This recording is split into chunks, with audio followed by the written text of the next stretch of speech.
Wow, feast your eyes on me.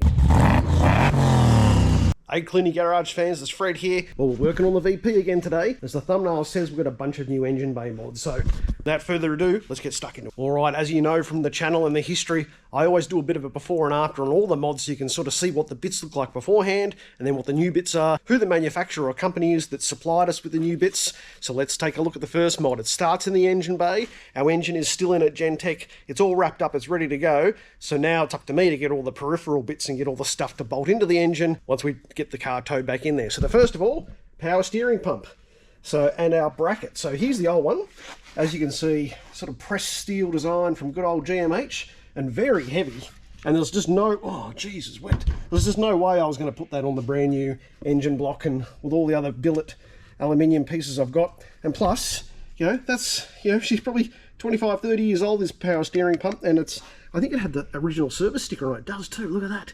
So yeah, there's no way I was putting on a clapped out reservoir and pump on. And yeah, so Billet Engineering is a company that we looked up online and had some very good reviews about their billet brackets. They're very lightweight compared to the other one, right? Heaps lighter. Lightness is good, as Colin Chapman said. And obviously I wanted a brand new power steering reservoir and pump and pulley assembly.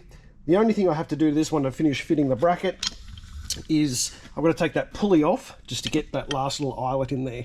But apart from that, she's ready to go. And it looks $1 million compared to the old one. Right, so we've tidied up the driver's side of the engine bay and accessories. Now we need to do the passenger side. So obviously, as you would know, this is a alternator, an alternator bracket and ditto, similarly heavy and pressed steel design from GMH, made for mass production and cost, not so much performance and lightness. Billet also make one of these guys. Now they also make a bracket that can go on the driver's side if you want, but we are obviously going to stick this one on the passenger side. And again, beautiful billet machine work, as you can see. This is a go car, not a show car, but there's just no way I could have that hanging off our brand new engine block. And obviously I get a brand new alternator as well. So I picked him up from Rare Spares, OEM spec alternator. I'm not going to run a electric power steering, as you can see, and therefore either from an Astra or something, and therefore I didn't need to go up to a big high amperage alternator. I can just stick with the GMH spec one. So those accessories are looking pretty good. Next up, we're a huge fan of Tuff Mounts on the channel. We've fitted engine mounts on both our VF race car and our VE race car with Tuff Mounts, and we love them. They work very, very well and are high performance. So it's got a gearbox mount for our gearbox. Now, as you can remember from our last episode, the poor old T5's going in the bin, and Fred's getting a TKX. So don't worry about that. I'm not going to bother about the T5. I've heard enough of your comments and I've done enough of my research, and I talked to Mal Wood. He goes, Fred, if we put a T5 in this thing, you will last one track day and then you'll be put in a TKX anyway. So I'm not doing that. I'm going to go straight to a TKX. However, I went and bought this cross member and the supporting T5 mount, which also says it's a power glide mount, and it's a little fella. So I actually think I need to get the TKX or T56, T6060 compatible gearbox mount. So it even says it's suitable for a T350. So I actually think they may have sent me the wrong one. Anyway, let me know in the comments for that, because I've never ordered these before and I don't know what I'm looking at. So the box said T5, the stamping says Power Glide and T350. Anyway, engine mounts. These are for an iron line and K-frame engine mount assembly. So you can get these then to fit an LS, but again, super high quality with Tuff Mounts. You know what you're going to get. We'll put a few extra harmonics and vibrations into the car, but we're used to that. And yeah, they will go onto our brand new powder coated K-frame that I got from that Donor VN SS. All right, let's get stuck into the engine bay. I talked about the engine bay mods. There's some peripheral bits. Let's get started on the brakes.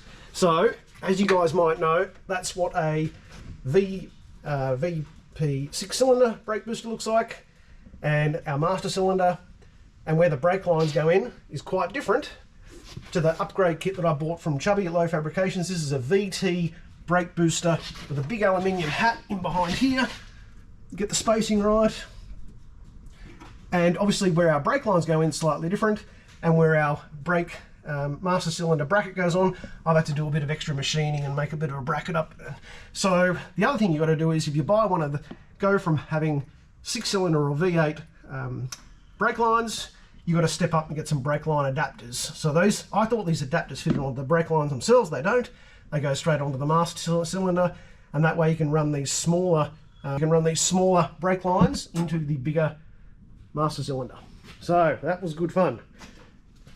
Next mod I wanted to share with you, and I briefly flashed it up on our last episode, is we've got a big MACE Engineering airbox. So this fits really, really nicely into a VP. As you can see, all the mounting points there. Over here, there's a bracket that goes in there, and I'll take this lid off in a second, and we're going to run a big pod filter in behind that. So let me whip off this lid and show you a look.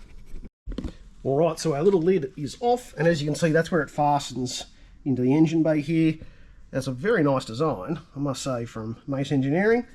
A little pod filter, and then that's where our little extension goes on. And obviously there's an... Right here, right. So that goes there like that. Yep, hence why the bolts are there. Righto. And that elbow joint then that goes onto the front of the twin throttle body of our new 355 stroker. So, air intake's done. Now I've just got to get some headers, and I'll be going with some Manta, maybe 1 7/8", I'm thinking, into our custom exhaust and our side pipe exit here, just like Rocky had.